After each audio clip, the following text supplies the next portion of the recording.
Salut tout le monde, c'est Microgamer, on se retrouve aujourd'hui pour la vidéo test donc, de cette chaîne IFI. Donc j'avais fait la vidéo de le unboxing et la vidéo de présentation générale dans une autre vidéo qui était sortie vers fin septembre il me semble. Donc si vous n'avez pas encore vu cette vidéo avant de commencer celle-ci, je vous invite à directement passer, de commencer d'abord l'autre vidéo dont le lien est dans la description. Donc ça fait maintenant environ 2 mois que j'ai cette chaîne IFI et c'est vrai que j'en suis plutôt content. Donc je ferai les points positifs et les points négatifs juste après. Et ce que j'ai à dire encore dessus. Donc maintenant on va parler toujours un peu, je vais vous refaire un peu les points généraux de cette chaîne IFI. Donc plutôt pas mal, hein. Franchement je vous la recommande si vous avez un budget quand même un peu correct. Donc je rappelle le prix 180 € environ. Ça dépendra du fournisseur et puis c'est parti pour la pour le test du son déjà. Voilà, donc cette chaîne IFI, comme vous avez pu le voir dans la vidéo précédente, le unboxing et la présentation générale, est équipée de basses, excusez-moi, Woox. Voilà, donc c'est un système un peu spécial, juste allumer une petite lampe, voilà. Un système un peu spécial qui permet d'avoir des basses vraiment très profondes et comme vous pouvez le voir là, il y a marqué Powerful Bass, qui est un système vraiment puissant, j'ai envie de dire, hein, parce que même à bas volume, ça peut être puissant, surtout si on active le mode DBB, qui est tout simplement un mode de renforcement des basses qui est disponible, où on peut activer depuis la télécommande. Donc il y a un petit bouton juste en bas, voilà, vous pouvez voir au-dessus du Philips, tout en bas à droite, voilà. Donc on va commencer avec un test de son et puis je vais vous montrer un peu ces basses Woox, à quoi ça ressemble quand c'est plutôt puissant. Donc le son va être baissé bien sûr parce que sinon ça va un peu vous casser les oreilles. Donc pour ceci je vais utiliser le câble double jack mal donc pour l'entrée du son, où je vais brancher ce câble ici. Voilà. Excusez-moi. Voilà. Et on va faire tout de suite un test avec une musique qui est déjà à la base boostée en basse, hein. Donc si ça vous plaît, je vous mettrai aussi le lien dans la description. C'est parti.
Voilà, donc fin de ce test de son, hein. Donc pour cette Philips DCM 3020/12, excusez-moi juste pour le petit bruit, je vais tout de suite débrancher ça, mettre la lumière un peu plus fort, voilà.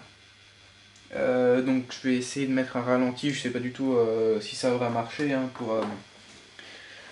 pour un petit ralenti pour les basses Woox, hein, parce que j'ai remarqué qu'à la caméra ça se voyait pas trop, je verrai après sur le rendu que j'ai sur la vue sur la caméra après dans les enregistrements vidéo. Donc je vais commencer tout de suite les points négatifs. Celui que j'ai le plus l'intention celui qui me déçoit quand même un peu le plus, c'est que le dock est un dock fonctionnant avec l'iPhone 4 et 4S.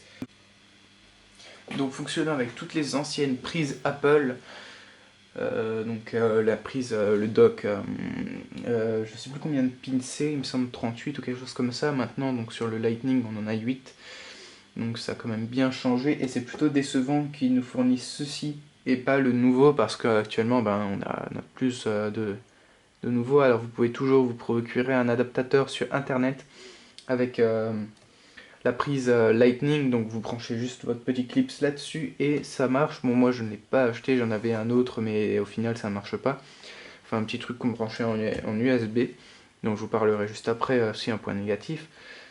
Donc ce qu'on aurait préféré, c'est plutôt un adaptateur fourni avec, déjà pour 180 €, je pense.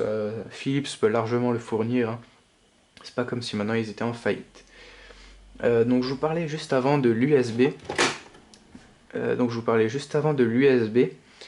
C'est juste un peu, pas de l'arnaque, mais ça sert pas vraiment à grand chose. Je vais tout de suite vous rapprocher. Donc l'USB qui est juste cette petite prise là. Voilà, donc c'est plutôt décevant parce qu'on peut pas brancher par exemple un smartphone ou une tablette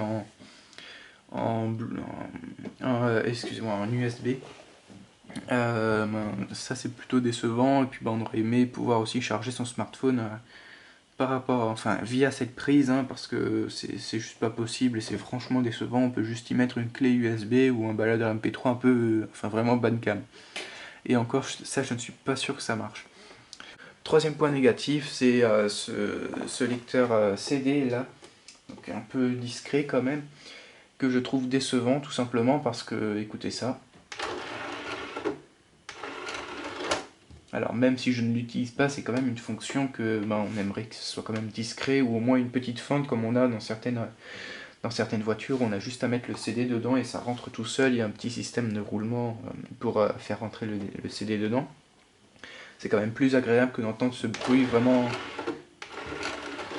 dégueulasse, quoi, et qui nous pourrit un peu le truc. Par exemple, si maintenant vous faites une fête avec vos voisins ou des amis ou quoi, si maintenant vous voulez juste changer de CD, ça fait vraiment bof. Quatrième point négatif, c'est tout simplement que les enceintes elles-mêmes ne chauffent pas, hein, absolument pas, même au bout d'un bon petit moment d'utilisation. Mais par contre, ça fait environ 1 heure que je l'utilise déjà avant la vidéo, j'écoutais un peu de musique, etc. Et ça ne fonctionne, enfin c'est pas que ça fonctionne pas, mais c'est que ça chauffe et c'est plutôt décevant parce qu'on peut s'attendre du coup à un mal fonctionnement du produit et du coup des problèmes, enfin une moins longue longévité du produit, donc une moins longue vie. Donc il chauffe juste dans cette zone là, vraiment à côté, pile à côté enfin à la droite bon là c'est à la gauche, mais à la gauche donc du dock pour iPod, iPhone et iPad, et toute la côte ici. Voilà. Cinquième et dernier point négatif, je sais que j'ai déjà dit dernier juste avant, excusez-moi. C'est ceci là, donc c'est un système de renforcement des aigus qui est pas du tout protégé. Donc suffit maintenant que y a un enfant qui vienne ou quoi qui veut jouer avec ça, et il appuie un peu dessus et puis c'est foutu.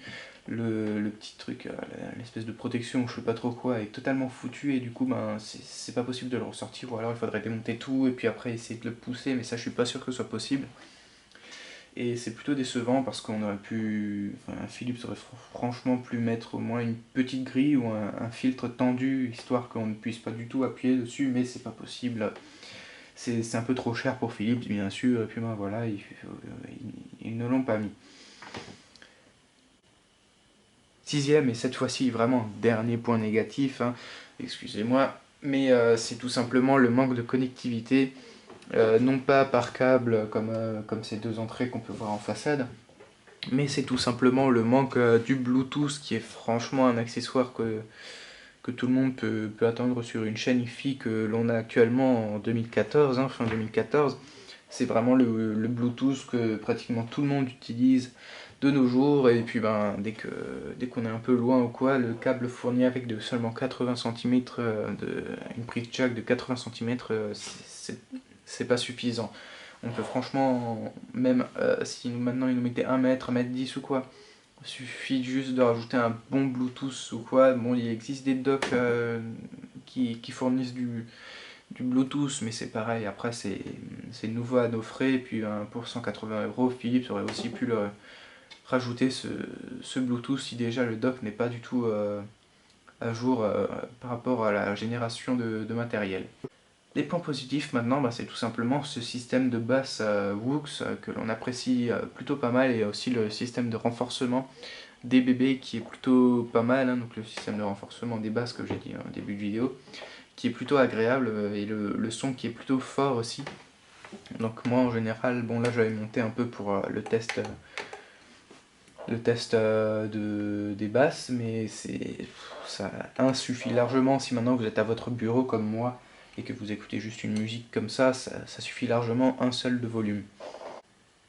Autre point positif, c'est tout simplement ce système où on peut changer la luminosité. Donc il y a juste un petit bouton ici, dim, vous ne le voyez pas très bien, voilà, dim, où on appuie juste une fois dessus, et ça change la puissance de la luminosité. Donc ici je suis au minimum, vous le voyez à peine vous.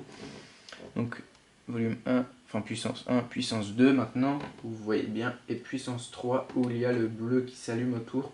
Alors sur la puissance 1, comme ici, il y a aussi le bleu qui s'allume en fonction du plus ou du moins, donc ça a soit tourné dans un sens, soit dans l'autre. Pareil pour le 2, donc la puissance est aussi un peu plus, et au 3, il reste totalement allumé.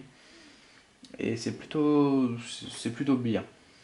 Voilà, donc c'est tout pour cette vidéo du test du Philips DCM 3020/12, de cette chaîne hi-fi plutôt pas mal. Donc je rappelle le prix, 180 €, que je recommande si maintenant vous avez un petit enfin si vous avez un beau petit budget quand même, et que vous avez envie de son audio de bonne qualité sans forcément prendre Bose ou quoi, même si je vous recommande par rapport à Philips, qui est quand même beaucoup mieux à Bose.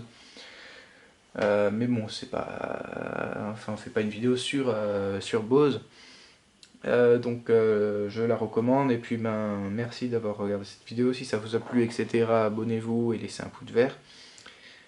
Si vous avez des questions, etc., laissez un commentaire, ça serait sympa. Et puis n'hésitez pas à vous abonner à la page Twitter de la chaîne, dont le lien est dans la vidéo. Voilà, c'est tout pour cette vidéo, donc merci et à la prochaine. Salut!